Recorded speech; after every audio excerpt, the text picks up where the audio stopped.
महाराष्ट्रातील मराठी वृत्तपत्रांचा इतिहास पाहू आपण आता. मराठी वृत्तपत्रांचा इतिहास यामध्ये प्रारंभ झाला होता 1789 रोजी बॉम्बे हेरॉल्ड या वृत्तपत्राने केला होता. कधी 1789मध्ये बॉम्बे हेरॉल्ड. 1791मध्ये या वृत्तपत्राचे नाव बदलून Bombay gadget, James Mackenzie McLean हे संपादक होते असे करण्यात आले आहे. 1885च्या पहिल्या काँग्रेस अधिवेशनाचा वृत्तांत या वृत्तपत्राने दिला होता. फिरोजशाह मेहता आणि बेंजामिन हर्निमल यांनी हे वृत्तपत्र विकत घेण्याचा प्रयत्न केला, परंतु त्यात त्यांना अपयश आल्याने 1913 रोजी द बॉम्बे क्रॉनिकल सुरू केलं. Bombay times, standard and telegraph या स्वतंत्र निघणाऱ्या 3 वृत्तपत्रांना एकत्र करून रॉबर्ट नाईट यांनी टाइम्स ऑफ इंडिया या नावाने वृत्तपत्र प्रकाशित केलं होतं. दर्पण नावाचे वृत्तपत्र हे 6 जानेवारी 1832मध्ये बाळशास्त्री जांभेकर यांनी दर्पण हे मराठीतील पहिले वृत्तपत्र सुरू केले होते. या वृत्तपत्रामागील आपला उद्देश सांगताना बाळशास्त्रींनी स्पष्ट केले होते की स्वदेशीय लोकांमध्ये किंवा विलायतेमधील विद्यांचा अभ्यास व्हावा आणि या देशाची समृद्धी व येथील लोकांचे कल्याण याविषयी स्वतंत्रपणे व उघड रीतीने विचार करावयास स्थळ व्हावे या हेतूने हे वृत्तपत्र छापण्यात आले होते. सुरुवातीला हे पाक्षिक होते. यातील निम्मा मजकूर इंग्रजीत तर निम्मा मराठीत छापला होता. या वृत्तपत्रातील भूमिका म्हणजे स्वदेशीयांना देशकाल परिस्थितीचे व परदेशीय राज्यव्यवहाराचे ज्ञान व्हावे अशी आशा होती. या वृत्तपत्राने विधवा पुनर्विवाहावर चर्चा घडून आणली होती. 1840मध्ये या वृत्तपत्राचा शेवटचा अंक प्रकाशित झाला होता. 1840मध्ये दर्पणचा. दिग्दर्शन नावाचे वृत्तपत्र भौतिकशास्त्राच्या अभ्यासासाठी बाळशास्त्री जांभेकर यांनी 1840 रोजी हे वृत्तपत्र सुरू केलं होतं. प्रभाकर नावाचं वृत्तपत्र हे 1840 रोजी भाऊ महाजन.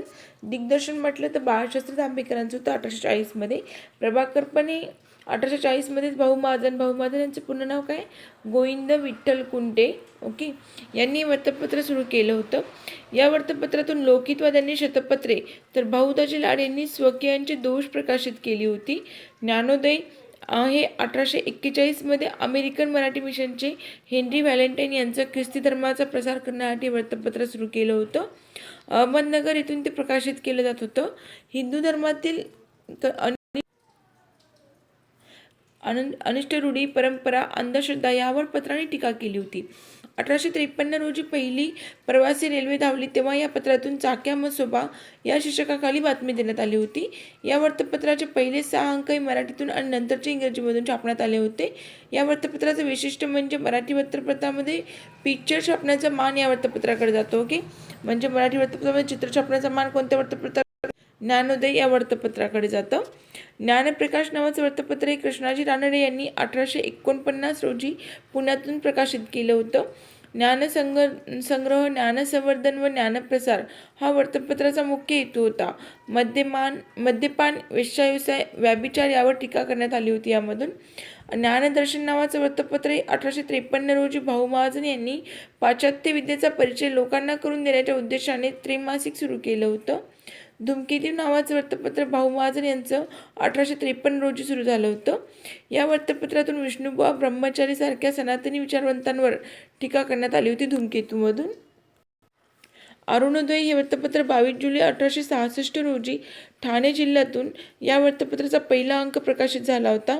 ठाणे जिल्ह्यातील हे पहिले वृत्तपत्र होते. काशीनाथ विष्णू फडके, बघा अरुणोदय कोणाचे, काशीनाथ विष्णू फडके यांचं हे वृत्तपत्र सुरू केलं होतं. आणि या वृत्तपत्रातून हिंदू पंच हे विनोदी सदर सुरू करण्यात आलं होतं. वार्ताहर नेमण्याची परंपरा या वृत्तपत्राने सर्वप्रथम सुरू केली होती. वार्ताहर नेमण्याची परंपरा म्हटलं तर अरुणोदय वृत्तपत्र. इंदुप्रकाश नावाचं वृत्तपत्र होतं ते विष्णुशास्त्री पंडित यांनी 1862 रोजी आपल्या सरकारी नोकरीचा राजीनामा देऊन हे वृत्तपत्र सुरू केलं होतं. या पत्रातून विधवा विवाह, स्त्री शिक्षण, सामाजिक धोरणांचा पुरस्कार केला होता. मामा परमानंद, नर फाटक, महादेव गोविंद रानडे, न्यायमूर्ती के.टी. तेलंग, भास्कर चंदावरकर यासारख्यांनी संपादक विभागामध्ये काम केले होते. इंदुप्रकाशचे संपादक के.जी. देशपांडे यांच्या विनंतीवरून मवाळ कार्यकर्त्यावर टीका करणारी लेखमालिका अरविंद कुमार घोष यांनी न्यू लॅम्प फॉर ओल्ड 1893 पासून सुरू केलं होतं. न्यू लॅम्प फॉर ओल्ड कुणाचे, अरविंद कुमार घोष यांचं 1893 मध्ये सुरू केलं होतं. त्यांनी ते कशासाठी सुरू केलं होतं, मवाळ नेत्यांवर टीका करण्यासाठी. आता नेटिव्ह ओपिनियन हे आहे विश्वनाथ नारायण मंडलिक यांचं. 1864 रोजी वृत्तपत्र सुरू करण्यात आलं होतं. या पत्राचा पहिला पहिला अंक इंग्रजीतून आणि दुसरा अंक मराठीतून प्रकाशित झाला होता. या वृत्तपत्रामध्ये मुंबई उच्च न्यायालयाचे निकाल प्रसिद्ध केले जात होते. P.N. मंडलिक यांनी ज्ञानप्रसारक सभेमध्ये हिंदू लोकांच्या मध्यंतरी अवस्थेविषयी विचार हा ग्रंथ लिहिला होता. दीनबंधू वृत्तपत्राबद्दल बघू आता. 1 जानेवारी 1877 रोजी कृष्णराव भालेकर यांनी हे वृत्तपत्र प्रकाशित केलं. दीनबंधू हे सत्यशोधक समाजाचं मुखपत्र होतं. ओके, दीनबंधू हे काय होतं? मुखपत्र होतं सत्यशोधक समाजाचं. प्राथमिक शिक्षणासोबतच शेतकऱ्यांचा कर्जबाजारीपणा व सावकारशाहीचे दोष यावर या पत्राने प्रकाश टाकला होता. पैशाअभावी हे वृत्तपत्र बंद पडलं होतं. नारायण मेघाजी लोखंडे यांनी 1880 पासून पुन्हा हे वृत्तपत्र सुरू केलं होतं. त्यांनी या वृत्तपत्राचे संपादन आणि मुद्रण मुंबईमध्ये केले होते. याच काळामध्ये विठ्ठल मारुती नवले पुण्यातून सदर वृत्तपत्र प्रकाशित करत होते. कामगार चळवळीचे जनक नारायण मेघाजी लोखंडे यांच्या निधनानंतर 1903 नंतर वासुदेव बिर्जे यांनी दीनबंधूचे संपादकत्व स्वीकारले होते. परंतु वासुदेव बिर्जे यांच्या मृत्यूनंतर त्यांची विधवा पत्नी होती तनुबाई बिर्जे यांनी संपादन केलं होतं. तनुबाई बिर्जे या भारतातल्या पहिल्या महिला संपादक म्हणून ओळखल्या जातात. ओके, तनुबाई बिर्जे या भारतातील पहिल्या महिला संपादक आहेत. हे नाव लक्षात ठेवावं लागेल. आता मराठा वर्तमानपत्राबद्दल बघू. विष्णूशास्त्री चिपळूणकर, लोकमान्य टिळक आणि गोपाळ गणेश आगरकर यांनी 1881 मध्ये आर्यभूषण छापखाना सुरू केला आणि या छापखान्याद्वारेच मराठा आणि केसरी वृत्तपत्र सुरू केलं होतं. 2 जानेवारी 1881 मध्ये मराठा वृत्तपत्र इंग्रजीमधून आणि मराठाचे संपादक कोण होते? लोकमान्य टिळक होते. आणि केसरी हे महाराष्ट्रातील पुणे शहरातून प्रकाशित होणारं पहिलं मराठी भाषेतील दैनिक आहे. पुणे शहरातलं पहिलं मराठी भाषेतील दैनिक म्हणलं तर केसरी. केसरीचा पहिला अंक 4 जानेवारी 1881 रोजी प्रकाशित झाला होता. केसरीचे पहिले संपादक होते गोपाळ गणेश आगरकर. आगरकरांनी 1888 पर्यंत केसरीचे संपादकाचे काम पाहिले. त्यानंतर मराठा आणि केसरी या दोन्ही वृत्तपत्रांच्या संपादकांची जबाबदारी लोकमान्य टिळकांवर आली होती. सुधारक नावाचं वर्तमानपत्र पाहू. 1888 मध्ये केसरी वृत्तपत्रांच्या संपादक पदाचा राजीनामा दिल्यानंतर आगरकरांनी सुधारक वृत्तपत्र सुरू केलं होतं. व्यक्ती स्वातंत्र्य आणि बुद्धिप्रामाण्य या 2 गोष्टीवर यांनी विशेष भर दिला होता. न्यायमूर्ती रानडे यांनी स्थापन केलेली राष्ट्रीय सामाजिक परिषदचा उद्देश होता की परिषदेची आवश्यकता तसेच सनातनी लोकांनी परिषदेवर केलेली टीका या सर्वांची उत्तरे देण्यासाठी रानडे यांनी सुधारकमधून लिखाण केलं होतं. निबंधमाला वर्तमानपत्र स्वदेश, स्वधर्म आणि सुधर्म यांचा पुरस्कार करण्याच्या उद्देशाने विष्णूशास्त्री चिपळूणकर यांनी 1854 मध्ये निबंधमाला ही मराठी मासिक सुरू केलं होतं. मराठी भाषेचे शिवाजी म्हणून ओळखले जातात विष्णूशास्त्री चिपळूणकर. ओके, यांनी आपल्या वडिलांच्या शालापत्रकातून लिखाणास सुरुवात केली होती. विष्णूशास्त्रींनी काव्य इतिहाससंग्रह हा ग्रंथ लिहिला. तसेच आर्यभूषण छापखाना, चित्रशाला, किताबखाना हे पुस्तकाचे दुकानसुद्धा सुरू केले होते. आता दिनमित्राबद्दल बघू. दिनमित्र वृत्तपत्राची मूळ संकल्पना कृष्णराव भालेकर यांची होती. 1884 रोजी कृष्णराव भालेकरद्वारे स्थापन करण्यात आलेलं होतं दीनबंधू सार्वजनिक सभेचे दिनमित्र हे मुखपत्र होते.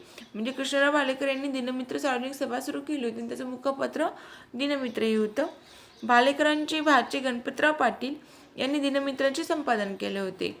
वयाच्या 27व्या वर्षी 1892 मध्ये गणपतराव पाटील त्यांच्या भाच्यांचं निधन झाल्यानंतर हे वृत्तपत्र बंद पडलं होतं. गणपतराव पाटील हे निपुत्रिक होते, त्यामुळे त्यांनी स्वतःचा मुलगा गणपतरावांच्या विधवा पत्नीस दत्तक म्हणून दिला होता. हा मुलगा म्हणजेच मुकुंदराव पाटील. पुढे मुकुंदराव पाटील यांनी पुन्हा दिनमित्र सुरू केलं होतं. आता ज्ञानसिंधू 1842 मध्ये 1842ला वीरेश्वर छत्रे यांनी मराठी भाषेमध्ये वृत्तपत्र सुरू केलं होतं. ज्ञानसिंधू ख्रिश्चन धर्माच्या प्रसारासाठी होतं हे वृत्तपत्र वीरेश्वर छत्रे यांचं 1842 मध्ये.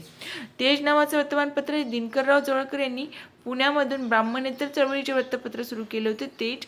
आणि या वृत्तपत्रामध्ये शाहू महाराज यांनी आर्थिक मदत केली होती. विजयी मराठा नावाचं 1919 रोजी पुण्यामधून श्रीपतराव शिंदे यांनी ब्राह्मणेतर चळवळीचे वृत्तपत्र सुरू केलं.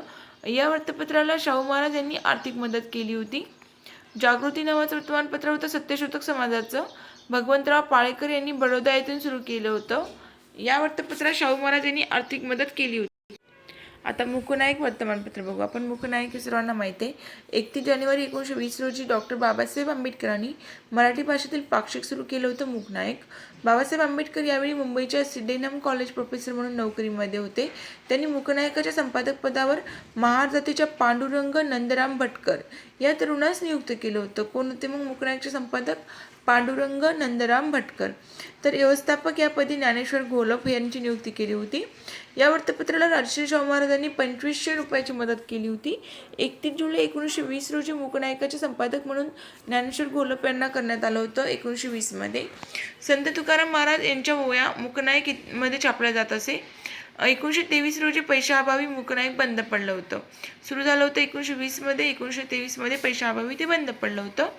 2500 रुपयाची मदत शाहू महाराजांनी केली होती आणि संपादक कोणाकडे होते? पांडुरंग नंदराम भटकर यांच्याकडे. ओके. आणि व्यवस्थापक म्हणून ज्ञानेश्वर घोलप होते, पण 1920 मध्ये संपादक ज्ञानेश्वर घोलप झाले होते. आता बहिष्कृत भारतमध्ये 3 एप्रिल 1927 रोजी डॉक्टर बाबासाहेब आंबेडकरांनी बहिष्कृत भारत नावाचं पाक्षिक सुरू केलं होतं मराठीमधून. बहिष्कृत भारत 3 एप्रिल 1927 रोजी बहिष्कृत भारत नावाचं पाक्षिक मराठीमधून सुरू केलं होतं. बहिष्कृत हितकारणी सभेचे ते मुखपत्र होते. या वृत्तपत्राच्या दुसऱ्या अंकापासून संत ज्ञानेश्वरांच्या वया अंकामध्ये लिहिल्या जात असत. या वृत्तपत्राचे संपादक स्वतः डॉक्टर आंबेडकर होते. या पाक्षिकाचे एकूण 4 अंक निघाले होते. त्यातला 4 जानेवारी 1929चा अंक वगळता सर्व अंकांमध्ये अग्रलेख आहेत. 15 नोव्हेंबर 1929 रोजी बहिष्कृत भारत बंद पडलं. 1927ला स्टार्ट झालं बहिष्कृत भारत आणि 1929 मध्ये ते बंद पडलं होतं. आणि 4 जानेवारी 1929चा अंक वगळता सर्व अंकांमध्ये अग्रलेख लिहिलेले आहेत. यावरती कोणाच्या वया येतात? संत ज्ञानेश्वरांच्या वया लिहिल्या आहेत बहिष्कृत भारतावरती. आणि मूकनायक म्हणलं तर संत तुकाराम महाराजांच्या.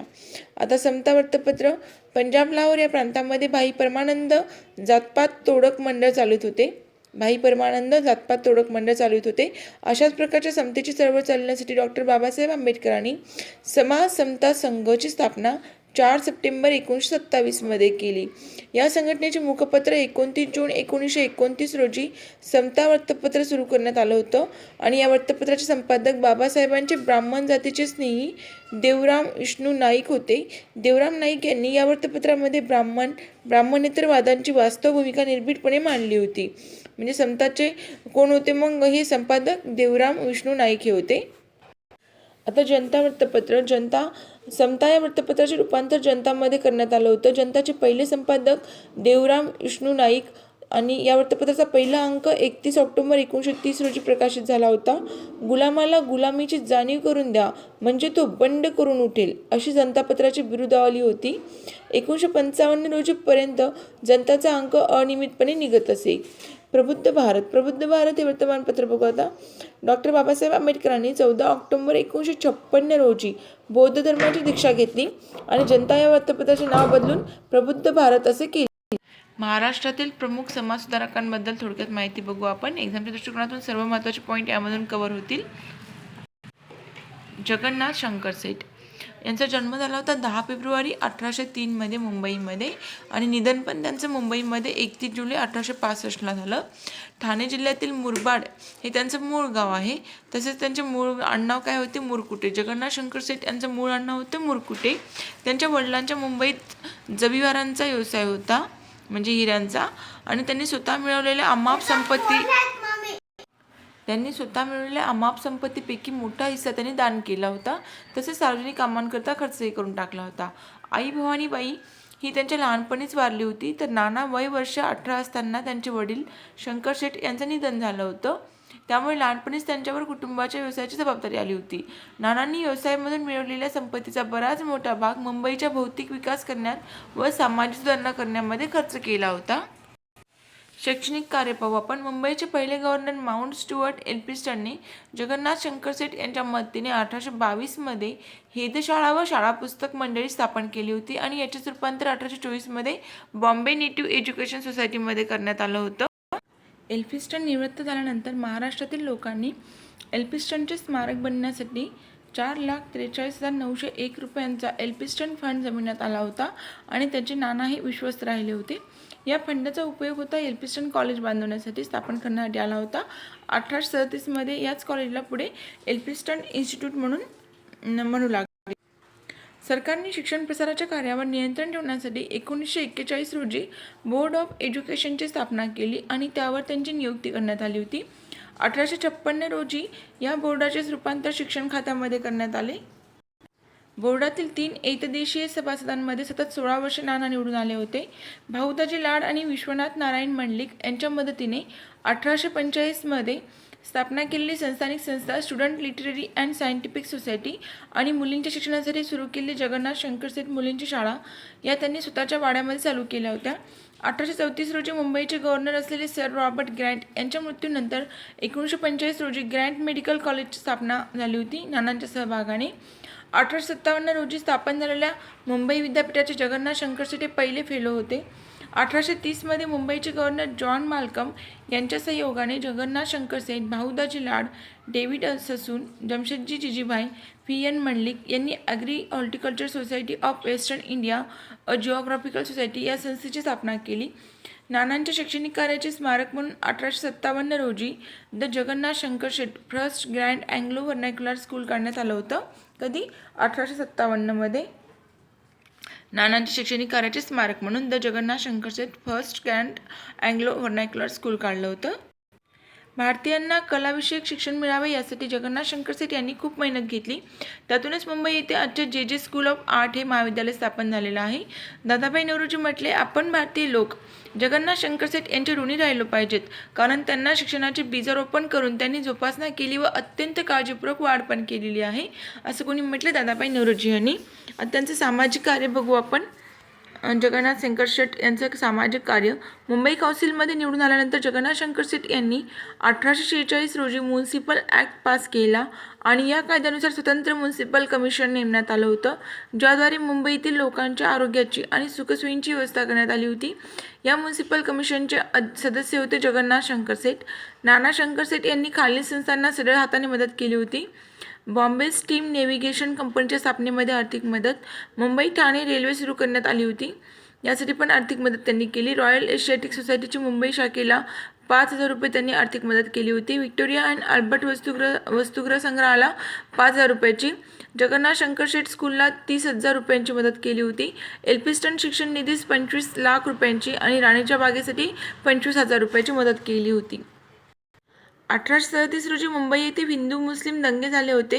यामध्ये विठ्ठलांची मूर्ती फोडण्यात आली होती. हिंदूंनी मुस्लिमांविरुद्ध कोर्टात फिर्याद दाखल केली, परंतु हिंदूच्या विरोधामध्ये केस गेली. तेव्हा जगन्नाथ शंकरसेठ यांनी गव्हर्नरची भेट घेऊन खटल्याची फेरतपासणीची मागणी केली होती. चिंचपोकळी येथे गॅस कंपनी नानांच्या प्रयत्नामुळे सुरू झालेली आहे. तसेच सोनपूर स्मशानभूमीचे शेवडी येथे होणारे स्थलांतर पण त्यांनी थांबविलं होतं. 1835 मध्ये त्यांना जस्टिस ऑफ पीस या पदवीने सन्मानित करण्यात आले होते. त्यांचं राजकीय कार्य पाहू आपण.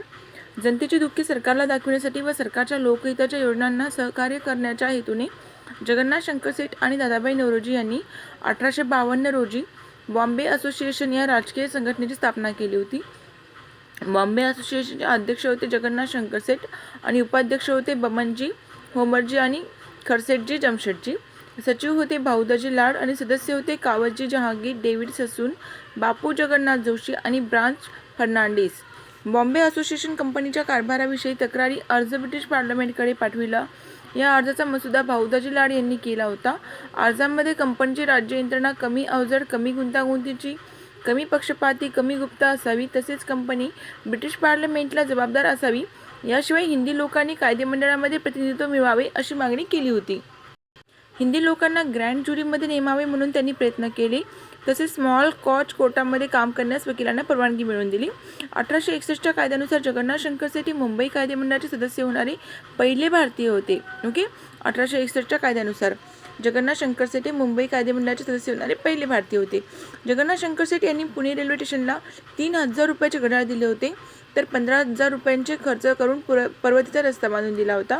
16 एप्रिल 1853 रोजी मुंबई ठाणे धावलेला प्रथम प्रवासी रेल्वेमध्ये बसण्याचा सन्मान पण त्यांनाच मिळालेला आहे. आचार्य अत्रे यांनी त्यांचा गौरव मुंबईचे अनभिक्त सम्राट असा केलेला आहे. आता पाहू आपण बाळशास्त्री जांभेकर या समाजसुधारकांबद्दल माहिती. 6 जानेवारी 1812 मध्ये त्यांचा जन्म झालेला आहे पोंबुर्ले या गावी आणि निधन त्यांचं 18 मे 1846 मध्ये मुंबईला झालं. आधुनिक महाराष्ट्रातील पहिले समाजसुधारक, मराठी वृत्तपत्राचे जनक, प्राध्यापक म्हणून काम करणारे, पहिले भारतीय म्हणून सन्मान मिळविणारे पहिले समाजसुधारक. आधुनिक महाराष्ट्राचे पहिले समाजसुधारक, मराठी वृत्तपत्राचे जनक, प्राध्यापक म्हणून काम करणारे पहिले भारतीय म्हणून सन्मान मिळवणारे सुधारक म्हणजेच बाळशास्त्री जांभेकर होते. 6 जानेवारी 1812ला रत्नागिरी जिल्ह्यातील राजापूर तालुक्यातील पोंभुर्ले येथे त्यांचा जन्म झाला होता. रत्नागिरी जिल्ह्यामध्ये बालपणीच मराठी आणि संस्कृत या भाषेचे ज्ञान ग्रहण केल्यानंतर वयाच्या 13व्या वर्षी त्यांनी इंग्रजींचे अध्ययन करण्यासाठी मुंबईत आले होते. मुंबईत त्यांनी सदाशिव काशीनाथ उर्फ बापू छत्रे आणि बापूशास्त्री शुक्ल यांच्याकडे इंग्रजी भाषेचे ज्ञान ग्रहण केले. याशिवाय गणित आणि विज्ञान या विषयामध्ये त्यांनी प्रावीण्य मिळाले होते. गणित आणि विज्ञान पण त्यांना जमत होतं. शिक्षण पूर्ण झाल्यानंतर बॉम्बे नेटिव्ह एज्युकेशन सोसायटीचे ते डेप्युटी सेक्रेटरी बनले होते. बाळशास्त्रींनी मराठी, संस्कृत, बंगाली, गुजराती, कन्नडी, तेलुगू, फारसी, फ्रेंच, लॅटिन व ग्रीक या भाषांवर आपले प्रभुत्व मिळवले होते. फ्रेंच भाषेमध्ये प्रावीण्य मिळवल्याबद्दल फ्रान्सच्या राजाकडून त्यांना सन्मान करण्यात आला होता. सरकारच्या वतीने अक्कलकोटच्या युवराजांचे शिक्षक म्हणून त्यांची नियुक्ती पण करण्यात आली होती. तसेच त्यांनी कानडी भाषेचे ज्ञान पण अवगत केले होते. 1834मध्ये एल्फिन्स्टन कॉलेजमध्ये असिस्टंट प्रोफेसर म्हणून त्यांची नियुक्ती झाली होती आणि या पदावर काम करणारे ते पहिले भारतीय होते. तिथे ते बीजगणित हा विषय शिकवित असत. भाऊदाजी लाड, दादाभाई नौरोजी हे त्यांचे विद्यार्थी होते. ओके, बाळशास्त्रींचे विद्यार्थी कोण? भाऊदाजी लाड, दादाभाई नौरोजी. पुढे सरकारने त्यांची नियुक्ती शिक्षकांच्या अध्यापन वर्गाचे डायरेक्टर आणि मुंबई इलाख्यातील मराठी शाळांचे इन्स्पेक्टर म्हणून केली होती. जांभेकरांनी प्राचीन लिपीचा अभ्यास करून कोकणातील शिलालेख व ताम्रपट यांच्यावर शोधनिबंध लिहिले आहेत. मुद्रित स्वरूपातील ज्ञानेश्वरी लिहून त्यांनी सर्वप्रथम वाचकांच्या हाती ती दिली होती. जांभेकरांनी शून्यलब्धी मराठी भाषेतील पुस्तक पण लिहिलेलं आहे. शून्यलब्धी 6 जानेवारी 1832 रोजी मराठी भाषेमध्ये दर्पण हे मराठी भाषेतील पहिलं साप्ताहिक भाऊ महाजन यांच्या सहकार्याने सुरू केलं होतं. दर्पणचा पहिला अंक ज्या दिवशी प्रसिद्ध झाला होता तो दिवस म्हणजे 6 जानेवारी मराठी पत्रकारिता दिन म्हणून आपण साजरा करतो. ओके, 6 जानेवारी मराठी पत्रकारिता दिन. या वर्तमानपत्राचा उद्देश होता की स्वदेशी लोकांमध्ये विलायतीतील विद्यांचा अभ्यास अधिक व्हावा आणि लोकांना त्या देशांची समृद्धी व तेथील लोकांचे कल्याण याविषयी स्वतंत्र विचार करता यावा हा होता. दर्पणमधून जांभेकरांनी स्त्री शिक्षण, पाश्चात्य ज्ञान, विधवा विवाह, शुद्धीकरण इत्यादी सुधारणांचा पुरस्कार केला. जनसामान्यांसाठी वृत्तपत्राची भाषा मराठी ठेवण्यात आली होती. तरी ब्रिटिश शासनापर्यंत आपला आवाज जावा या हेतूने वृत्तपत्रांचा एक स्तंभ इंग्लिश भाषेमध्ये असायच्या. वृत्तपत्राची किंमत 1 रुपया होती. दर्पण या वृत्तपत्रात शेवटचा अंक 1840 रोजी काढला होता. तेव्हा दर्पण बंद करून जांभेकरांनी 1840मध्ये दिग्दर्शन हे मासिक सुरू केलं होतं. लोकांमध्ये विज्ञानाचा प्रचार करणे हा या वृत्तपत्राचा मुख्य उद्देश होता. भारतीय शिलालेख आणि ताम्रपटाचे संशोधन करून त्यांनी अनेक निबंध लिहिले आहेत, त्यामुळे त्यांना आद्य इतिहासकार असेही म्हणतात. शेषाद्री प्रकरण नारायण आणि श्रीपाद यांच्यामधलं होतं ते. त्यांनी सनातनी लोकांच्या टीकेला सामोरे जावे लागले होते. समाजाने त्यांना धर्म बहिष्कृत केलं होतं. परिणामी त्यांनी प्रायश्चित्त करून घ्यावे लागले होते. शेषाद्री प्रकरणावरून जांभेकरांच्या लक्षात आले की सामाजिक आणि धार्मिक सुधारणा बुद्धिवादाने आणि तारतम्याने कराव्यास पाहिजे. सार्वजनिक ग्रंथालयाचे महत्त्व ओळखून बॉम्बे नेटिव्ह जनरल लायब्ररी या ग्रंथालयाची स्थापना मुंबई येथे जांभेकरांनी केली होती. रॉयल एशियाटिक सोसायटीच्या त्रैमासिक शोधनिबंध लिहिणारे ते पहिले भारतीय होते. रॉयल एशियाटिक सोसायटीच्या त्रैमासिकामध्ये शोधनिबंध लिहिणारे पहिले भारतीय म्हटलं तर कोण होते? बाळशास्त्री जांभेकर हे होते. विविध समस्यांवर सकस चर्चा करण्यासाठी बाळशास्त्रींनी नेटिव्ह इम्प्रुव्हमेंट सोसायटीची स्थापना केली होती. बाळशास्त्री जांभेकरांची ग्रंथसंपदा बघू आपण. बालव्याकरण, नीतिकथा, सारसंग्रह, हिंदुस्थानचा इतिहास, संध्येचे भाषांतर, इंग्लंडचा इतिहास, शून्यलब्धी, हिंदुस्थानातील इंग्रजी राज्यांचा इतिहास, हिंदुस्थानाचा प्राचीन इतिहास हे सर्व ग्रंथसंपदा आहे बाळशास्त्री जांभेकर यांची. आता पाहू गोपाळ हरी देशमुख उर्फ लोकहितवादी यांच्याबद्दल माहिती. 18 फेब्रुवारी 1823मध्ये पुणे येथे जन्म झाला होता आणि निधन झालं 9 ऑक्टोबर 1892ला. लोकहितवादी म्हणून प्रसिद्ध असलेले गोपाळ हरी देशमुख महाराष्ट्रातील अग्रणी सुधारक म्हणून ओळखले जातात. भाऊ महाजन उर्फ गोविंद विठ्ठल कुंटे यांच्या प्रभाकर या वृत्तपत्रातून त्यांनी लोकहितवादी या नावाने समाज सुधारणा विषयक शतपत्रे लिहिली होती. मुळामध्ये 100 असलेल्या या निबंधात त्यांनी संस्कृत विद्या, पुनर्विवाह, पंडितांची योग्यता, खरा धर्म करण्याची आवश्यकता, पुनर्विवाह या 5 आणि अधिक 3 अशा निबंधाची भर घातलेली आहे. त्यांनी समाजातील अंधश्रद्धा आणि जातीयतेवर कठोर टीका केली. उच्चवर्णीय लोकांना काळ ओळखून आपल्यात बदल केला पाहिजे असे आवर्जून सांगितले होते. लोकहितवादींनी बालविवाह, हुंडा, बहुपत्नीत्वाची पद्धत अशा अनिष्ट प्रथांवर टीका केली. स्त्रियांना पुरुषांच्या बरोबरीने अधिकार मिळाले पाहिजेत. त्यांना शिक्षण व विवाह याबाबत स्वतंत्र असावे. विधवांना पुनर्विवाह करण्याचा अधिकार असावा असे विचार त्यांनी स्पष्टपणे मांडले होते. गोपाळ हरी देशमुख यांचे मूळ आडनाव होते सिद्धेय. सिद्धेय. ओके, देशमुखांचे मूळ आडनाव होते सिद्धेय. त्यांचे वडील पेशव्यांचे सेनापती बापू गोखले यांचे फडणवीस म्हणून काम करत होते. राज्यांची सेवा केल्याबद्दल त्यांना 3 गावाची देशमुखी मिळाली, त्यामुळे ते देशमुख या नावाने ओळखले जाऊ लागले. लहानपणीच वयाच्या 13व्या वर्षी त्यांनी म्हणजे त्यांचे वडील वारले होते. वडिलांच्या मृत्यूनंतर त्यांनी जहागीर प्राप्त झाली होती. गोपाळरावांचे थोरले बंधू चिमणराव यांच्या प्रयत्नामुळे मात्र आईला पेन्शन मिळू लागलं होतं. गोपाळराव लहानपणापासूनच कुशाग्र बुद्धीचे होते. इतिहास हा त्यांचा आवडता विषय होता.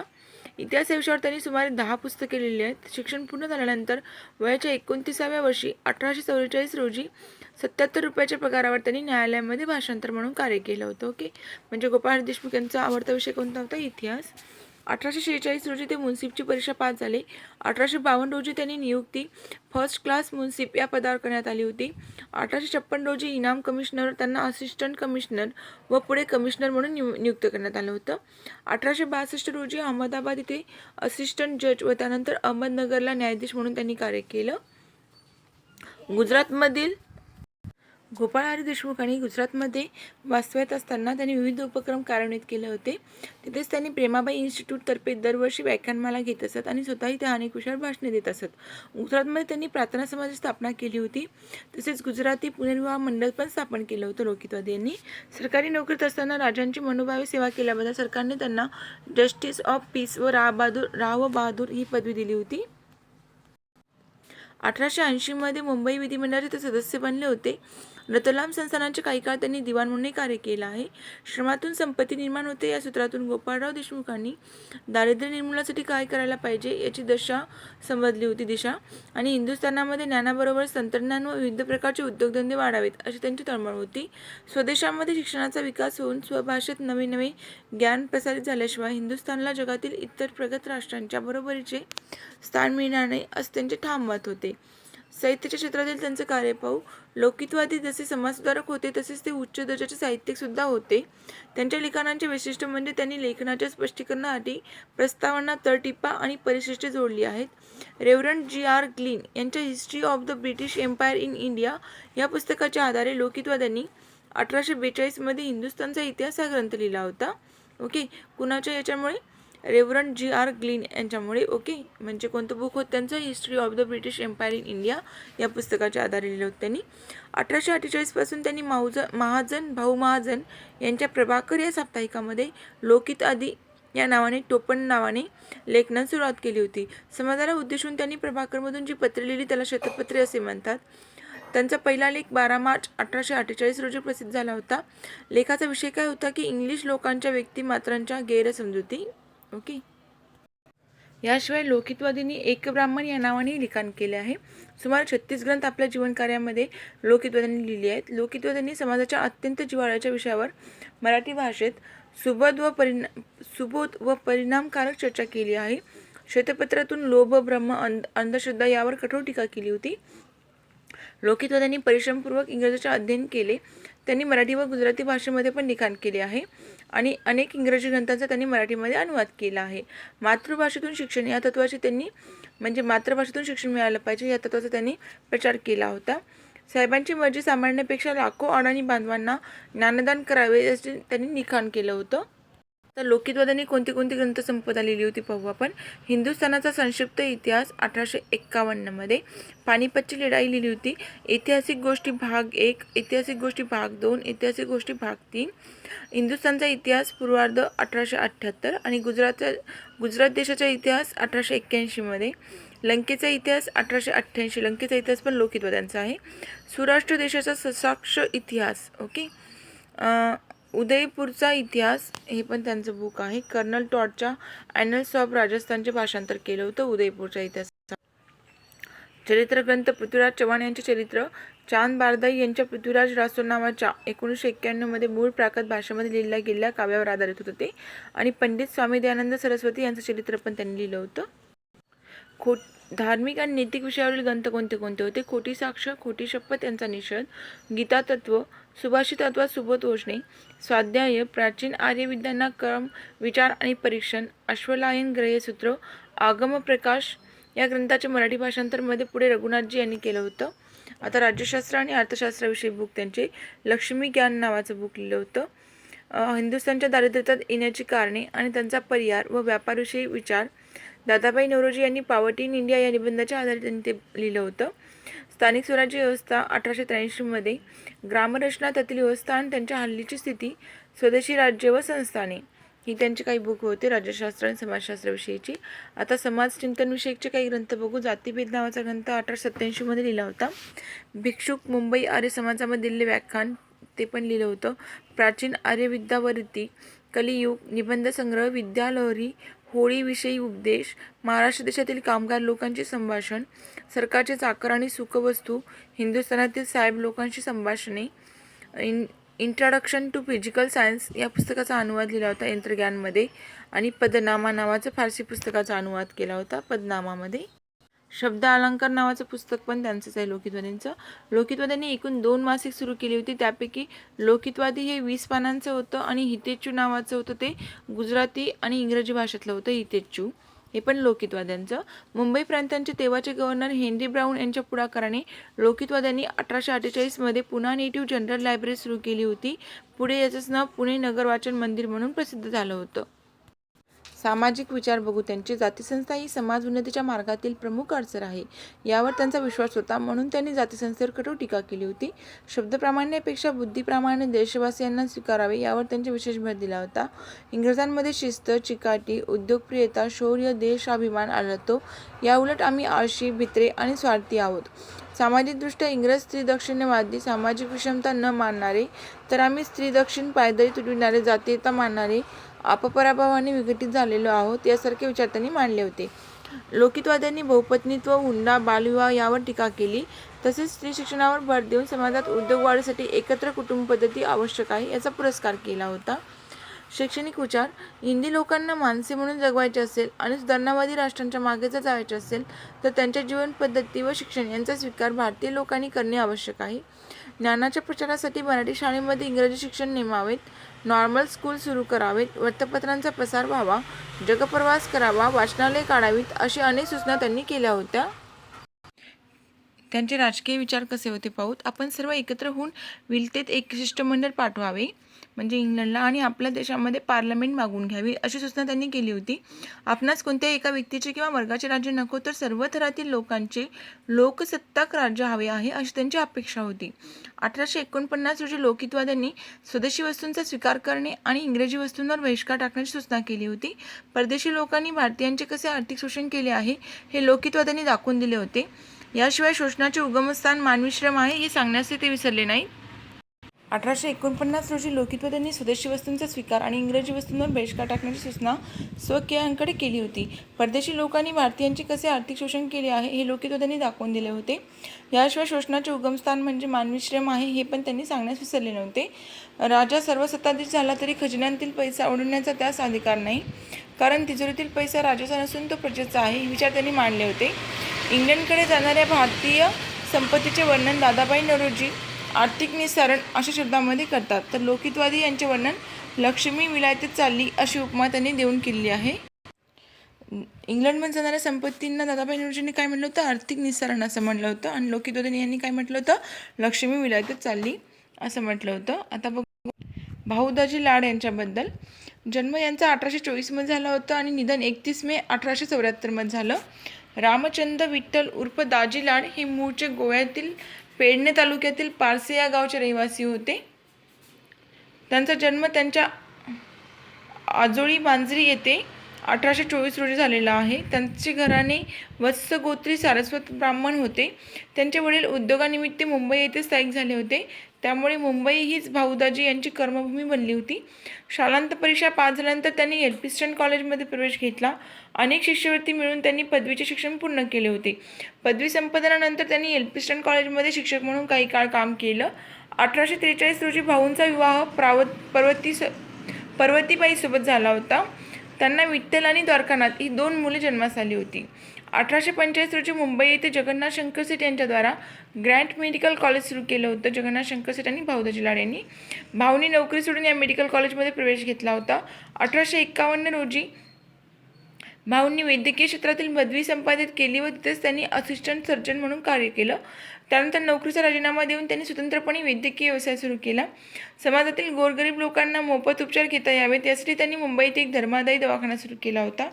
त्यांनी पारंपरिक औषधापेक्षा संशोधनावर विशेष भर दिला होता. त्यांनी कुष्ठरोगांवर खष्ट म्हणजे कवटी नावाच्या वनस्पतींच्या बियापासून तयार केलेली एक देशी औषध शोधून काढलं होतं. याशिवाय भाऊदाजी लाड यांनी देवीच्या रोगांवरील लस लोकप्रिय बनवण्यासाठी खूप मेहनत घेतली होती. वैद्यकीय क्षेत्रातील त्यांच्या भरीव कामगिरीमुळे त्यांना धन्वंतरी असं म्हणलं जातं. मुंबईतील कापडगिरणीमध्ये बेरोजगारांना काम मिळवून देण्याच्या उद्देशाने त्यांनी आपल्या व्यापारी मित्रांच्या सहकार्याने कापसाच्या दलालीचा व्यवसाय सुरू केला होता. 1854मध्ये ते western Indian canal and irrigation या कंपनीचे संचालक बनले होते. वेस्टर्न इंडियन कॅनल अँड इरिगेशनचे संचालक कोण होते तर भाऊदाजी लाड. अमेरिकन स्वातंत्र्ययुद्ध समाप्त झाल्यामुळे भारताकडून कापसाची मागणी कमी होऊ लागली होती. परिणामी कापड व्यवसायामध्ये भाऊंना मोठा तोटा सहन करावा लागला. कर्जाची परतफेड करण्यासाठी त्यांनी आपले घर व ग्रंथालय विकले व त्यांचा दवाखानाही बंद पडला होता. त्यांचं शैक्षणिक कार्य पाहू. अज्ञानी देशबांधवांमध्ये ज्ञानाचा प्रसार व्हावा आणि त्यातून समाज जागृती व्हावी यासाठी मुंबईतील एल्फिन्स्टन कॉलेजमध्ये ज्ञानप्रसारक सभा स्थापन केली होती. यात भाऊदाजी लाड यांनी सक्रिय सहभाग घेतला. जुन्या रूढी परंपरा नाकारून भाऊदाजी लाड यांनी स्त्री शिक्षणास विशेष प्रोत्साहन दिलं होतं. स्त्रियांना शिक्षण देणाऱ्या student literary and scientific society या संस्थेचे ते पहिले भारतीय अध्यक्ष होते. या संस्थेतर्फे मुलींना 3 शाळा चालवल्या जात होत्या मुलींसाठी. मुंबईतील लाहोर चाळीतील कन्या शाळेला ते दरमहा आर्थिक सहाय्य देत असत. या शाळेला पुढे भाऊदाजी गर्ल्स स्कूल या नावाने नाव देण्यात आलं होतं. याशिवाय विधवा पुनर्विवाह चळवळीस त्यांनी जाहीर पाठिंबा दिला होता. त्यांनी मुंबई विद्यापीठाच्या स्थापनेसाठी प्रयत्न केले. तसेच व्हिक्टोरिया बाग आणि व्हिक्टोरिया म्युझियमची स्थापना करण्यात पुढाकार घेतला होता. तसेच अनेक ग्रंथालय उभारण्यात सुद्धा पुढाकार घेतला होता. म्हणजे व्हिक्टोरिया बाग आणि व्हिक्टोरिया म्युझियम स्थापनामध्ये पुढाकार कोणाचा होता तर भाऊदाजी लाड यांचा होता. भाऊंनी कच्छ काठीवाड या गुजरातच्या विभागातील बालकन्या हत्येच्या प्रथेवर इंग्रजी व गुजराती अशा दोन्ही भाषेमध्ये एक निबंध लिहिला होता. निबंध स्पर्धेत त्यांनी 600 रुपयांची पारितोषिके मिळाली होती. या बाबतीत माहिती डॉक्टर जॉन विल्सन यांनी आपल्या ग्रंथामध्ये दिली होती. यांचे सामाजिक कार्य बघू. जाती व्यवस्थेचे निर्मूलन करावे आणि अंधश्रद्धेला फाटा द्यावा या मताचे भाऊ होते. त्यांचे सार्वजनिक कार्य लक्षात घेऊन 1864 ते 69 या काळामध्ये सरकारने त्यांची शरीफ पदावर नियुक्ती केली होती. लग्न म्हणजे सारख्या समारंभामध्ये कलावंताचा नाच करण्याची प्रथा समाजात होती. त्यांचे सामाजिक कार्य बघू. जाती व्यवस्थेचे निर्मूलन करावे आणि अंधश्रद्धेला फाटा द्यावा या मताचे भाऊ होते. ओके, हे झाला पॉईंट आपला. भाऊंनी विधवा पुनर्विवाहास पाठिंबा दिला. देवकुंवर नावाच्या विधीवर केलेल्या पुनर्विवाहास भाऊ स्वतः जातीने उपस्थित होते. धर्मशास्त्राप्रमाणे समुद्र पर्यटनास बंदी होती. भाऊंनी याचा निषेध करून भारतीय लोकांना परदेशामध्ये जाऊन उच्च शिक्षण घ्याव्यासाठी प्रयत्न पण केले होते. स्वकीयांचे दोष या शीर्षकाखाली भाऊदाजी लाड यांनी भाऊ महाजन यांच्या प्रभाकरमधून लिखाण केले होते. स्वकीयांचे दोष या शीर्षकाखाली. ओके, आता त्यांचं राजकीय कार्य पाहू. भारतीय लोकांच्या तक्रारी सरकारकडे मांडता याव्यात यासाठी प्रभावी संघटनाची नितांत आवश्यकता आहे हे त्यांनी ओळखलं होतं. जनतेच्या समस्या मांडण्यासाठी त्यांनी अडचणी सोडण्यासाठी व सरकारचा कारभार सुरळीत चालावा यासाठी मुंबईमध्ये जगन्नाथ शंकर सेठ यांच्या मदतीने 26 ऑगस्ट 1852 रोजी बॉम्बे असोसिएशन या संघटनेची स्थापना केली होती. बॉम्बे असोसिएशन या संघटनेचे पहिले चिटणीस म्हणून कोण होते तर भाऊदाजी लाड यांनी कार्य पाहिलं होतं. या संस्थेमार्फत ब्रिटिश पार्लमेंटला पाठवलेल्या एका अर्जामध्ये कंपनी सरकार करीत असलेला गैरकारभार, त्यामुळे जनतेत होणारे हाल इत्यादीचे स्पष्ट वर्णन त्यांनी केलं होतं. आणि तसेच ईस्ट इंडिया कंपनीच्या कारभारामध्ये भारतीय लोकांना सहभागी करून घ्यावे अशा प्रकारचा अर्ज भाऊदाजी लाड यांनी कंपनी सरकारला केला होता. दादाभाई नौरोजी यांनी 1866 लंडन येथे ईस्ट इंडिया असोसिएशन या संस्थेची स्थापना केली आणि या संस्थेचा उद्देश होता की भारतीय राजकारभारविषयक पुस्तके छापून त्याबाबतची खरी माहिती ब्रिटिश जनतेस करून देणे. या संस्थेचा उद्देश भाऊदाजी लाड यांना पटल्यामुळे त्यांनी या संघटनेत सर्वतोपरी सहकार्य केलं होतं. ईस्ट इंडिया असोसिएशनची एक शाखा मुंबईमध्ये सुरू करण्यात आली होती. मुंबईच्या या शाखेच्या अध्यक्षपदी भाऊदाजी लाड यांची नियुक्ती करण्यात आली होती. 1859 रोजी इंग्रजांनी व्यापार व व्यवसाय यावर कर बसविण्यासाठी लायसन्स बिल तयार केले आणि यामुळेच व्यापार व व्यवसाय यावर विपरीत परिणाम होणार होता. भाऊंनी या बिलाच्या निषेधाची सभा मुंबईत भरविली होती. मुंबईतील या सभेस मार्गदर्शन करताना भाऊ म्हणाले होते की माझ्या देशात सुधारणा आणि ज्ञान यांची वृद्धी होऊन आम्ही लोक जर आपली राज्यव्यवस्था चालविण्यास योग्य झालो तर इंग्लंड देश ती गोष्ट कबूल करून उदारपणे आपणास साम्राज्याच्या ओझ्यातून मुक्त करेल की काय. भाऊदाजी मुंबईच्या एशियाटिक सोसायटीचे सदस्य होते. पुढे ते सोसायटीचे उपाध्यक्ष बनले. त्यांनी विविध परिषदांमध्ये ऐतिहासिक विषयांवर शोधनिबंध पण सादर केले आहेत. भाऊदाजी यांनी इतिहास संशोधनानिमित्त संपूर्ण भारताचा दौरा केला होता. यात त्यांनी अनेक शिलालेखाची ठसे, हस्तलेख, चित्र इत्यादींचा संग्रह केला. गिरनार पर्वतावरील रुद्रदमन चा शिलालेख, गुप्त राजवंशांचे शिलालेख इत्यादींचे वाचन त्यांनी केलं. इंग्रज संशोधकांनी केलेल्या चुका भाऊंनी दुरुस्त केल्या. जसं की जेम्स प्रिन्सेपच्या मते रुद्रदमन हा चेस्टनचा मुलगा होता, तर भाऊदाजी लाड यांनी सांगितलं की चेस्टनचा मुलगा नसून तो नातू होता. भाऊदाजी यांच्या निधनानंतर रामचंद्र घोष यांनी the literary remains of Bhaudaji या शीर्षकाचे त्यांचे संशोधनात्मक शोधनिबंध प्रसिद्ध केले होते. आता पाहू विष्णुशास्त्री पंडित यांच्याबद्दल. 1827 रोजी सातारा जिल्ह्यातील बावधन येथे विष्णुशास्त्री यांचा जन्म झाला होता. बावधनमध्ये परशुराम शास्त्री हे त्यांच्या वडिलांचे नाव होते. लहानपणीच विष्णुशास्त्री यांनी वेदसंपन्न राघवेंद्राचार्य गजेंद्र गडकर यांच्याजवळ विष्णुशास्त्रींनी न्याय, व्याकरण, प्राचीन शास्त्रांचा अभ्यास केला होता. कुणाकडे? राघवेंद्राचार्य गजेंद्र गडकर यांच्याकडे. 1845 मध्ये इंग्रजीचे पुढील शिक्षण घेण्यासाठी त्यांनी पुण्यामध्ये गेले होते, परंतु वडिलांच्या निधनामुळे त्यांनी शिक्षण अर्धवट सोडले होते. वडिलांच्या आकस्मिक निधनामुळे कुटुंबाची सारी जबाबदारी त्यांच्यावर येऊन पडली होती आणि अशामध्ये त्यांनी सरकारी खात्यामध्ये ट्रान्सलेशन ऑक्झिबिशनर या पदावर कार्य केलं होतं. ओके, विष्णुशास्त्री पंडित यांनी ट्रान्सलेशन ऑक्झिबिशनर म्हणून कार्य केलं. सरकारी नोकरीत असताना त्यांनी समाजसुधारकांचे कार्य सतत चालू ठेवलं. विष्णुशास्त्रींनी स्त्रियांवरील अन्याय अत्याचाराला वाचा फोडली होती. 1864 मध्ये विधवा विवाहाचे कार्य त्यांनी हाती घेतले होते. 1864 रोजी एक स्वदेश हितेच्छू या नावाने ब्राह्मण कन्या विवाहाचा विचार हे पुस्तक विष्णुशास्त्रींनी लिहिले होतं. एक स्वदेश हितेच्छू, त्यात त्यांनी प्रौढविवाहाविषयी मते मांडली होती. या पुस्तकानंतर पुढच्याच वर्षी त्यांनी ईश्वरचंद विद्यासागर यांच्या विडो वुमन या ग्रंथाचे मराठीमध्ये भाषांतर केले. विधवा विवाह हे पुस्तक प्रकाशित केलं होतं. ओके, विडो वुमन कुणाचं? ईश्वरचंद विद्यासागर यांचं, आणि त्याचं मराठीत भाषांतर केलं विधवा विवाह असं. आपल्या सरकारी नोकरीचा राजीनामा देऊन 1862 मध्ये इंदुप्रकाश या वृत्तपत्राचं संपादन त्यांनी केलं. इंदुप्रकाश या वृत्तपत्रामधून विष्णुशास्त्री यांनी स्त्री जातीचा उद्धार, स्त्रियांवरील अन्याय, बालविवाह, केशवपण, जठरविवाह इत्यादी विषयांचा वाचा फोडली. गोपाळ हरी देशमुख उर्फ लोकितवादी यांनी, न्यायमूर्ती रानडे यांनी देखील इंदुप्रकाशमधून आपले विचार मांडले. स्त्रियांचा प्रश्न मांडत असताना त्यांनी स्त्रियांची समाजातील सर्वप्रथम चर्चा घडून आणली. प्राचीन काळी स्त्रियांना शिक्षणाचा, विवाहाचा, धार्मिक विधी करण्याचा अधिकार होता हे त्यांनी पुराव्यानिशी दाखवून दिले. सुधारणेची चळवळ म्हणजे सुरावरची पोळी आहे असे ते मानित असत. त्यामुळेच लोकविरोधाला न जुमानता लेख, व्याख्याने, वादविवाद याद्वारे त्यांनी विधवा विवाहाचा प्रचार केला होता. 1865 रोजी विष्णुशास्त्रींनी पुनर्विवाह उत्तेजक मंडळाची स्थापना केली होती. पुनर्विवाह उत्तेजक मंडळी कधी? 1865 मध्ये विष्णुशास्त्री चिपळूणकरांनी. या संघटनेच्या वतीने त्यांनी बालविवाहावर समाजावर होणारा वाईट परिणाम दाखवून दिला होता आणि पुनर्विवाहाचा प्रचार पण केला होता. लोकांच्या औदासीन्य, भिन्नपणा व धर्मबोळेपणा या 3 बाबी पुनर्विवाह चळवळीच्या आडीत होत्या. त्यामुळे त्या नाहीशा करण्यासाठी सुसंघटित प्रयत्न करणे हे मुख्य कार्य या मंडळीचं होतं. विधवा विवाह उत्तेजक मंडळाला विरोध म्हणून सनातनी लोकांनी हिंदू धर्म व्यवस्थापक सभाची स्थापना केली होती. पुनर्विवाह उत्तेजक मंडळीला विरोध म्हणून त्यांनी हिंदू धर्म व्यवस्थापक सभा स्थापन केली. या सभेद्वारे विष्णुशास्त्री पंडितांनी सनातनी लोकांना खूप त्रास दिला. लग्नपत्रिकेच्या सह्यांचे प्रकरण बघू. एकदा लोकितवादी आणि विष्णुशास्त्री पंडित यांनी एका विधवा पुनर्विवाह घडून आणला होता. विधवेचा पुनर्विवाह घडून आणणे ही धर्मबाह्य कृती मानली जाते. त्यामुळे हिंदू धर्म व्यवस्थापक सभेच्या लोकांनी हा विवाह होऊ दिला नाही आणि सनातनी लोकांनी लग्नपत्रिकेवर सह्या करणाऱ्या लोकांना जाब विचारला व त्यावर सामाजिक बहिष्कार टाकण्याची धमकी पण दिली होती. या लग्नपत्रिकेवर लोकितवादी, विष्णुशास्त्री पंडित यांच्या सह्या होत्या, परंतु लोकितवादांनी या प्रकरणातून अंग काढलं आणि आपल्या या लग्नाशी काही संबंध नाही असं म्हटलं होतं. मात्र विष्णुशास्त्री पंडित यांनी या प्रकरणी मागे हटले नाही आणि प्रायश्चित्तही घेण्यास नकार दिला होता. त्यामुळे सनातनी लोकांनी त्यांच्यावर बहिष्कार टाकला होता. 1874 मध्ये पंडितांनी पहिली पत्नी वारली होती तेव्हा कुसाबाई या विधवेशी लग्न केलं होतं. न्याय कचेरीमध्ये लग्न केलं होतं आणि वरील दोन्ही प्रकरणावरून हे सिद्ध होतं की बोलक एवढे सुधारक नव्हते तर ते कोणते होते? कर्ते सुधारक होते, विष्णुशास्त्री पंडित. ओके, समाजात रूढ असलेल्या 4 आश्रमांपैकी ब्रह्मचार्य आणि गृहस्थाश्रम हे 2च आश्रम उपयुक्त आहेत असं विष्णुशास्त्रींनी म्हटलं होतं. नुसते पाठांतर ज्ञान उपयुक्त नाही तर त्या ज्ञानातून अर्थप्राप्ती होते तेच खरे ज्ञान आहे असा त्यांचा उपदेश होता. 1872 मध्ये आर्य लोकांच्या प्राचीन व अर्वाचीन रीती, त्यांची परस्परांशी तुलना हा त्यांच्या व्याख्यानाचा संग्रह प्रकाशित झाला होता.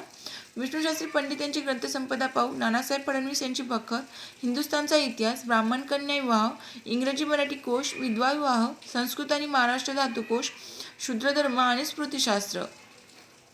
आता पाहू 1857चा उठाव, भारतीय स्वातंत्र्य समर. ब्रिटिशांचे विस्तारवादी धोरण. लॉर्ड डलहौसी या गव्हर्नर जनरलने विस्तारवादी धोरणाअंतर्गत खालसा धोरण डॉक्ट्रिन ऑफ लॅप्सद्वारे भारतातील राजे, महाराजे, नवाब, संस्थानिक यांची संपुष्टात आणली होती आणि 1849 रोजी डलहौसींनी घोषणा केली की बहादूरशाह जाफरच्या मृत्यूनंतर मुघल बादशहाच्या परिवारास लाल किल्ल्यातून अन्यत्र ठिकाणी स्थलांतरित व्हावे लागेल. याशिवाय डलहौसी यांनी काढलेल्या नाण्यांवरील मुघल बादशहाचे नाव पण हटवण्यात आलं होतं. डलहौसी यांनी ब्रिटिश पार्लमेंटला पाठवण्यात आलेल्या पत्रामध्ये नमूद केलं होतं की अवध हे चेरीयुक्त फळ आहे आणि ते लवकरच आपल्या मुखामध्ये पडेल. 1856 रोजी अवधचा नवाब वजीद अली शाह या इंग्रजांनी कुप्रशासनाच्या नावाखाली अवधमधून हद्दपार केले होते आणि त्याचे स्थलांतर लखनौ येथे करण्यात आले. म्हणून कुप्रशासन नावाखाली अवध संस्थाने डलहौसीने प्राप्त केले होते. डलहौसीने अवधमध्ये एकमुष्त बंदोबस्त लागू केला होता. यानुसार अवधच्या तालुकदारांची सत्ता काढून घेण्यात आली होती. त्यांचे वतन, तणके, जमिनी संपुष्टात आणल्या गेल्या आणि परिणामी तालुकदारांनी उठावात सक्रिय सहभाग घेतला होता. आता लेक्स लोके ॲक्ट काय पाहू आपण. यामध्ये काय झालं होतं, 1850 रोजी डलहौसीच्या कार्यकाळामध्ये हा कायदा करण्यात आला होता. या कायद्यानुसार ख्रिस्ती धर्मांमध्ये ज्यांनी धर्मांतर केलं होतं त्यांची वडिलोपार्जित संपत्तीवर अधिकार हा कायम ठेवण्यात आला होता. या कायद्यामुळे भारतात धर्मांतरांचा वेग पण वाढला होता, कारण वडिलांची संपत्ती धर्मांतर केली तर पहिले मिळत नव्हती, पण या कायद्यामुळे लेक्स लोके ॲक्टमुळे ती मिळायला लागली होती. म्हणून मग खूप लोक धर्मांतर करू लागले. परिणामी भारतीय लोकांमध्ये स्वतःच्या धर्मांबरोबर असुरक्षा निर्माण झाली होती. आता लॉर्ड कॅनिंगबद्दल बघू. लॉर्ड कॅनिंग यांनी 1856 रोजी बहादूरशाह जफर हा हिंदुस्थानचा शेवटचा मुघल बादशाह असेल असे त्याच्या मृत्यूनंतर वंशजांना बादशाह म्हणून मान्यता मिळणार नाही असं सांगितलं होतं. 1824 मध्ये पहिल्या इंग्रज ब्रह्मदेश युद्धामध्ये भारतीय सैनिकांना समुद्र पार करून जावं लागलं. पहिल्या इंग्रज अफगाणिस्तान युद्धामध्ये भारतीय सैनिकांनी 10 वर्ष अफगाणिस्तानामध्ये तैनात राहावे लागले. परिणामी अफगाणिस्तान येथील आपल्या मुक्कामात भारतीय सैनिकांना मांसाहार करावा लागला होता. भारतीय सैन्याने भारतामध्ये परतल्यानंतर मात्र देशबांधवांकडून त्यांना धर्म बुडवल्याच्या कारणावरून सामाजिक बहिष्कारास सामोरं जावं लागलं होतं. त्यामुळे भारतीय सैनिकांनी भारताबाहेर काम करण्यास अनुकूलता दर्शविली. मात्र लॉर्ड कॅनिंगने आपल्या कार्यकाळामध्ये 1856 मध्ये लष्करी कायदा संमत केला आणि या कायद्यानुसारच गरज पडल्यास लष्कराने पृथ्वीच्या पाठीवर आम्ही जिथे पाठवू तिथे जावं लागेल असं सांगितलं होतं. त्यामुळे भारतीय सैन्यांमध्ये असंतोष वाढीस लागला होता आणि मग महत्त्वाचं म्हणजे कारतूस प्रकरण पण घडलं होतं. यामध्ये काय झालं होतं की सैन्यातील एका महार जातीच्या अस्पृश्य सुभेदाराने मंगल पांडेस पाणी आणायला सांगितलं होतं, पण मंगल पांडेंनी उत्तर दिलं की तुझ्या स्पर्शाने माझा लोटा अपवित्र होईल. तेव्हा त्या महार सुभेदाराने म्हटलं की ब्रिटिशांनी सैन्यामध्ये नव्याने आणलेल्या रॉयल एनफिल्ड बंदुकीमध्ये वापरण्यात आलेल्या कारतूस हे गायी आणि डुकरांच्या चरबीने बनविलेले आहेत आणि अशी बातमी मंगल पांडे सांगितली. त्यामुळे कारतूस प्रकरणाची बातमी संपूर्ण लष्करामध्ये पसरली. परिणामी इंग्रज आमचा धर्म बुडू पाहत आहे असं भारतीय सैनिकांना वाटायला लागलं होतं. इंग्रजांविरुद्ध भारतीय पुढाऱ्यांनी एकत्र येऊन सामूहिकरित्या सशस्त्र क्रांतीचा मार्ग स्वीकारला. सर्वानुमते उठावाची तारीख ठरली होती 31 मे. दिल्ली, बिठूर, लखनौ, सातारा, कलकत्ता ही त्या उठावाची 5 प्रमुख केंद्र होते. कोणती? दिल्ली, बिठूर, लखनौ, सातारा आणि कलकत्ता. कारतूस प्रकरणामुळे बराकपूर छावणीतील 34व्या रेजिमेंटने लष्करी प्रशिक्षण करण्यास नकार दिला होता. परिणामी इंग्रजांनी प्रशिक्षणास नकार देणाऱ्या भारतीय सैनिकांना कठोर शिक्षा दिली होती. बराकपूर छावणीतील 34व्या रेजिमेंटचे शिपाई मंगल पांडे यांनी 29 मार्च 1857 रोजी major Hewson, lieutenant Baugh, commander general Wheeler या 3 इंग्रजी अधिकाऱ्यांवर गोळी चालवली होती. कोणाकोणावर? Major Hewson, lieutenant Baugh, commander general Wheeler. परिणामी 8 एप्रिल 1857 रोजी मंगल पांडेंना फासावर चढवण्यात आलं होतं. मंगल पांडेच्या बलिदानाचे पडसाद भारताच्या सर्व ठिकाणी उमटले. मंगल पांडेकडून प्रेरणा घेऊन ब्रिटिश तोफखान्याचे मुख्यालय असलेले मेरठ या ठिकाणी सैनिकांनी लष्करी सराव करण्यास नकार दिला होता. ब्रिटिशांनी लष्करी सराव करण्यास नकार देणाऱ्या 85,000 सैनिकांना नोकरीतून काढून टाकलं आणि त्यांना सुमारे 10 वर्षे कारावास केला होता. 10 मे 1857 रोजी मेरठ छावणीतून बंडास सुरुवात झाली होती.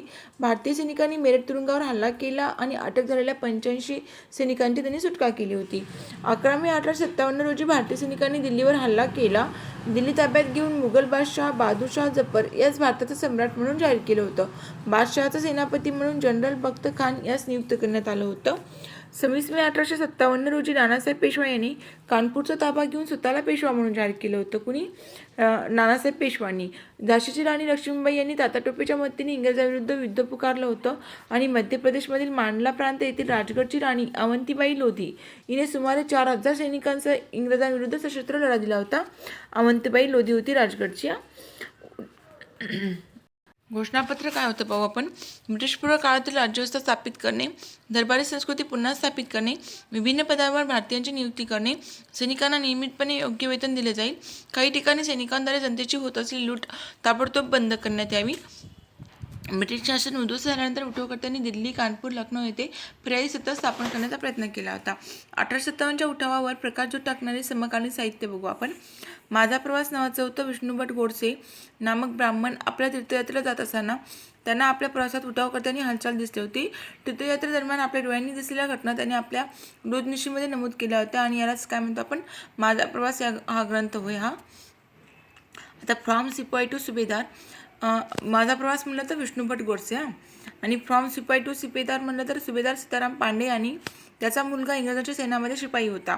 1857चा उठाव होता. सीताराम पांडे इंग्रजांच्या बाजूने आणि त्याचा मुलगा होता उठावकर्त्यांच्या बाजूने. सीताराम पांडे यांच्यासमोर इंग्रजांनी त्याच्या मुलास मारून टाकले. 1857च्या उठावामध्ये शौर्य गाजवल्यामुळे इंग्रजांनी त्या सुभेदार पदावर बढवती केली होती.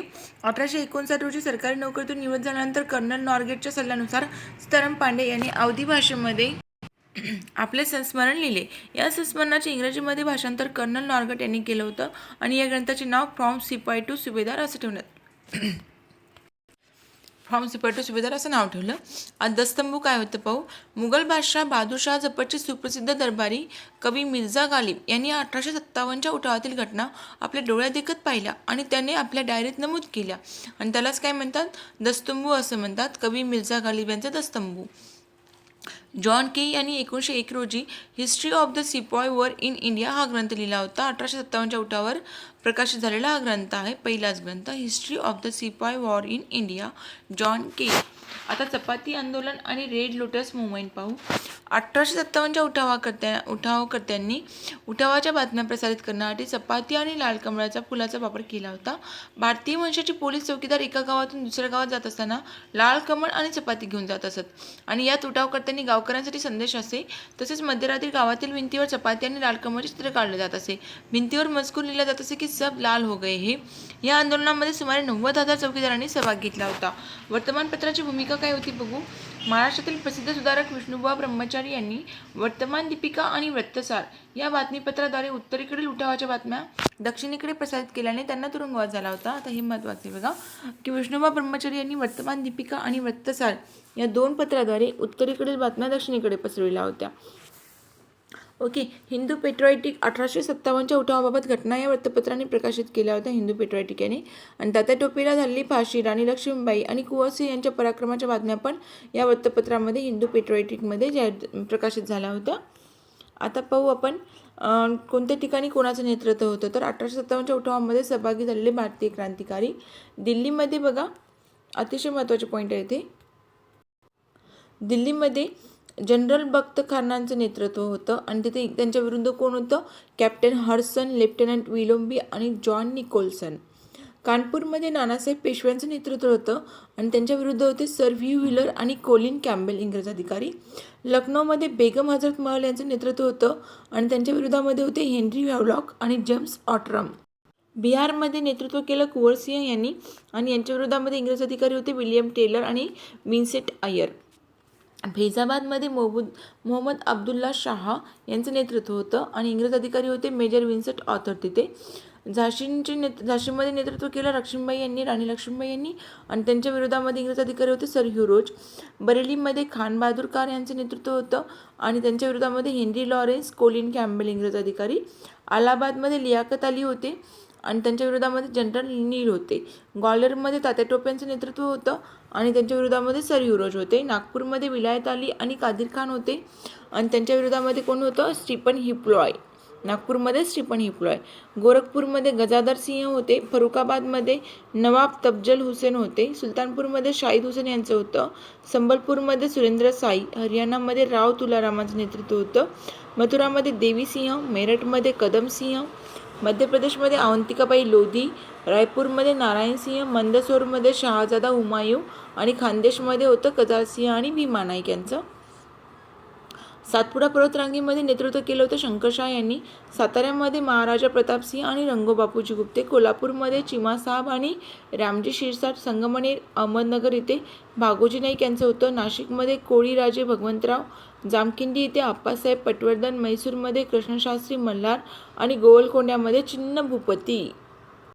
आता 1857च्या महत्त्वाच्या बाबी बघू आपण. 1857मध्ये कॅप्टन हाडसन याने दिल्ली काबीज केली. आपल्या परिवारासह हुमायूँच्या मकबरात लपून बसलेला मुघल बादशाह बहादूर शाह जफरला त्याने अटक केली होती. बहादूर शाह जफरच्या मुलांनी इंग्रजांना बादशाहच्या समोर मारून टाकले व बादशाहचे डोळे काढून घेतले. मुघल बादशाह आणि त्याची पत्नी झीनत महल यांनी ऑक्टोबर 1858मध्ये ब्रह्मदेशातील रंगून येथे रवाना करण्यात आलं. वयाच्या 82व्या वर्षी 7 नोव्हेंबर 1862 रोजी रंगून येथे बहादूर शाह यांचं निधन झालं. दादोबा पांडुरंग तरखडकर या काळामध्ये अहमदाबाद येथे डेप्युटी कलेक्टर या पदावर कार्यरत होते. संगमनेर येथे भागोजी नाईक यांनी केलेला विद्रोह दादोबा यांनी मोडून काढला. नानासाहेब पेशवा आणि बेगम हजरत महल यांनी नेपाळमध्ये आश्रय घेतला होता. तात्या टोपे यांनी 10 महिने इंग्रजांविरुद्ध छापामार युद्ध केलं. मध्य प्रदेशातील शिवपुरी येथे 18 एप्रिल 1859 रोजी शिवपुरी येथे अटक करण्यात आली होती. तिथेच त्यांना फाशी पण झाली होती. बॉम्बे असोसिएशन या संघटनेने 23 जून 1857 रोजी इंग्रजांशी आपण एकनिष्ठ असल्याचा अर्ज सरकारकडे केला होता. 1857च्या उठावामध्ये अटक झालेले आणि अंदमान व निकोबार येथील तुरुंगात रवाना करण्यात आलेल्या क्रांतिकारकांची नावे बघू. अन्नूनथू मुंबईमधले, इंदू बांगल म्हणलं तर पंढरपूर, बबन जुमाल खान साताऱ्याचे, पांडू भोरजी होते अहमदनगरचे. मुसाई सिंह हा 1857च्या उठावातील सर्वात दीर्घकाळ जिवंत राहणारा सैनिक होता. मुसाई सिंह 1907 रोजी 1857च्या उठावास 50 वर्ष पूर्ण झाली तेव्हा इंग्रजांनी त्यांच्या अंदमान निकोबारच्या तुरुंगातून सुटका केली होती. आता पाहू 1857च्या उठावाचे महाराष्ट्राचे योगदान. साताऱ्यामध्ये मराठा राज्य संपुष्टात आल्यानंतर मुंबई प्रांताचा पहिला गव्हर्नर बनलेल्या माउंट स्टुअर्ट एल्फिन्स्टनने साताऱ्यामध्ये आपला प्रतिनिधी म्हणून ग्रँड डफची नियुक्ती केली होती आणि आपल्या कार्यकाळामध्ये डफ यांनी साताऱ्याचे महाराज प्रतापसिंह यास राज्यकारभाराचे प्रशिक्षण दिले. तसेच साताऱ्यामध्ये अनेक समाजोपयोगी कार्य केले. साताऱ्याच्या निवासामध्ये ग्रँड डफ यांनी हिस्ट्री ऑफ मराठा हा ग्रंथ लिहिला. एल्फिन्स्टनच्या काळामध्ये ग्रँड डफची सुद्धा लंडनला रवानगी करण्यात आली. त्यानंतरच्या गव्हर्नरसोबत आणि साताऱ्याच्या प्रतिनिधीसोबत प्रतापसिंह महाराजांचे खटके उडाले होते. साताऱ्याचे राजा प्रतापसिंह महाराज हे निपुत्रिक होते. 1840मध्ये त्यांनी शाहू यास दत्तकपुत्र म्हणून गादीवर बसवले होते. गव्हर्नर जनरल लॉर्ड ॲक्लॉन यांनी शाहूच्या दत्तकविधीस मान्यता दिली नाही. परिणामी प्रतापसिंह महाराजांचे वकील रंगोबापूजी गुप्ते यांनी शाहू यांस साताऱ्याची गादीवर बसवण्यासाठी मान्यता मिळावी म्हणून 1840 ते 1853 पर्यंत ते इंग्लंडला वास्तव्यास राहिले होते. तिथे त्यांनी त्यासाठी लढा पण दिला होता. लंडनच्या वास्तव्यात त्यांना खूप हालापेष्टा सहन कराव्या लागल्या, परंतु पदरी त्यांच्या निराश झाली होती. त्यांना यश आलं नाही. भारतात आल्यानंतर त्यांनी नानासाहेब पेशव्यांची भेट घेतली आणि सशस्त्र बंडाशिवाय पर्याय नाही अशी भूमिका मांडली होती. रंगोबापूजी गुप्ते यांनी ठिकठिकाणी कटवाल्यांची सभा घेतल्या आणि या कटामध्ये त्यांचा मुलगा सीताराम गुप्ते, केशव चित्रे, शिवराम कुलकर्णी, नारायण पावसकर, बाबिया मांग, एशा मांग, सत्तू रामोशी, गणेश सकाराम यांनी सभा घेतला होता. सातारा येथे महाबळेश्वर येथे एकाच ठिकाणी उठाव करण्याची मोहीम उघडली.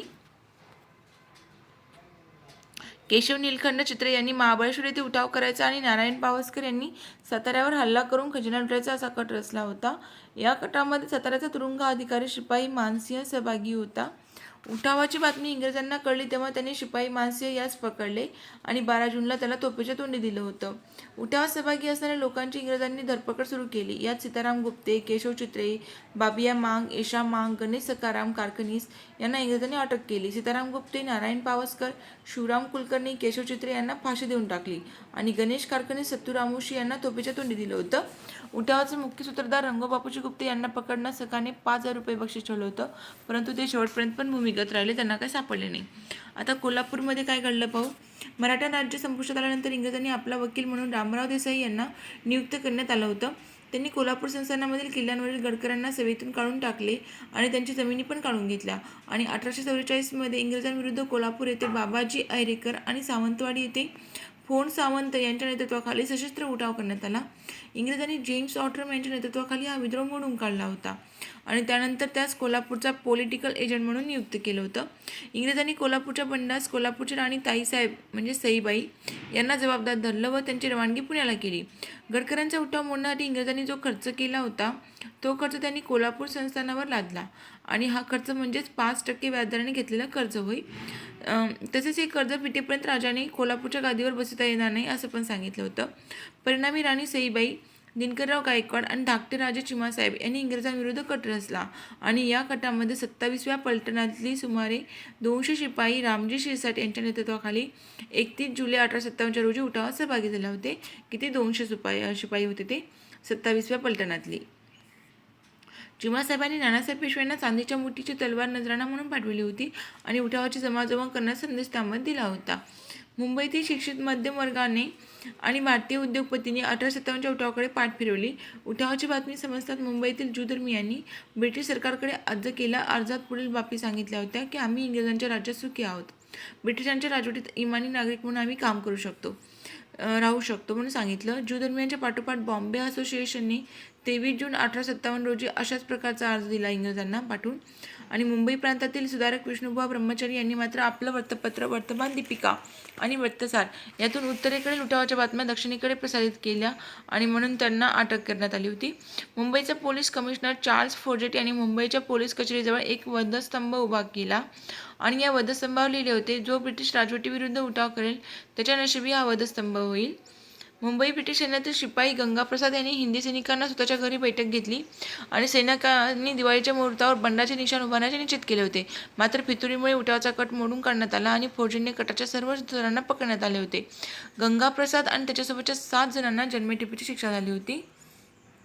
आता नागपूरमध्ये काय घडलं की नागपूर येथील शिपायांनी 13 जून 1857 रोजी सामूहिक उठाव करण्याचं निश्चित केलं होतं. प्रथम टाकळी येथे सैनिकांनी हल्ला करावा, युरोपियन अधिकाऱ्यांची कत्तल करावी, दारुगोळा हस्तगत करावा व सीताबर्डीचा किल्ला ताब्यात घ्यावा. मग कापटी येथील सैनिकांनी टाकळी येथील सैनिकांना मिळावे असे ठरले गेले आणि टाकळीवरील हल्ल्यांची खबर मिळताच इशारा म्हणून हवेत दारूचे फुगे उडवावेत असं ठरवण्यात आलं होतं. इंग्रजांना कटाची खबर कळाली आणि टाकळीवर हल्ला केला. परिणामी हवेत दारूचे फुगे उडाले नाही. त्यामुळे उठावकर्त्यांनी योजना बारगळली. इंग्रज अधिकारी स्टीफन हिस्लॉप याने कटाचे सूत्रधार विलायत अली आणि कादिर खान यांना अटक करून फाशीची शिक्षा दिली होती. कुणाला? स्टीफन हिस्लॉपने. आता खानदेशामध्ये 1831 ते 1851 मध्ये कदार सिंह इंग्रजांच्या पॉलिसी सेवेत कार्यरत होता. चोरीच्या गुन्ह्यामध्ये सापडलेल्या एका गुन्हेगारास कदार सिंहने बेदम मारहाण केल्यामुळे पोलीस कस्टडीत त्याचं निधन झालं होतं. परिणामी कदार सिंह याच्यावर खुना दाखल झाला होता, म्हणजे खुनाचा गुन्हा दाखल झाला आणि त्याला 10 वर्षाची शिक्षा झाली होती. मात्र त्याच्या चांगल्या वर्तणुकीमुळे शिक्षा कमी केली होती आणि 1855 मध्ये कदार सिंहची तुरुंगातून सुटका झाली होती. कदार सिंहने पुन्हा नोकरीत घ्यावे यासाठी कंपनीकडे विनंती अर्ज केला, परंतु कंपनीने तो मान्य केला नाही. 1857च्या उठावादरम्यान कदार सिंह यांनी आपल्या मित्र भिल्लांचा म्होरक्या भीमा नाईक यांच्या मदतीने सुमारे 1500 लोकांची सैन्य उभारली आणि इंग्रजांविरुद्ध लढा उभारला. या लढ्याचे वैशिष्ट्य म्हणजे उठावामध्ये सुमारे 400 भिल्ल स्त्रिया पण सहभागी झालेल्या होत्या. आता सातपुडा पर्वतरांगेमध्ये इंग्रजांनी सातपुडा पर्वतरांगेतील गोंडवाना राज्य खालसा केलं होतं आणि त्यामुळे आदिवासी राजघराण्यातील शंकरशाह यांनी इंग्रजांविरुद्ध बंडाची घोषणा केली होती. त्यांनी इंग्रजांना धमकीविजा सूचना केली होती की इंग्रजांनी आपले राज्य ताबडतोब सोडून द्यावे, नाहीतर तलवारीच्या बळावर आम्ही ते जिंकून घेऊ. शंकरशहाचा मुलगा रघुनाथ शाह व सीताराम शाह यांनी ग्वाल्हेरला जाऊन तात्या टोपे यांची भेट घेतली व इंग्रजांविरुद्ध लढा उभारण्याचा कट आखला होता. पण एका समारंभामध्ये जबलपूरच्या रेसिडेंट मॅकग्रेजर यांचा भर समारंभात लोकांसमक्ष शंकरशहाने त्याचा खून केला आणि शंकरशहाला पकडून इंग्रजांनी 18 सप्टेंबर 1857 रोजी तोफेच्या तोंडी दिलं होतं.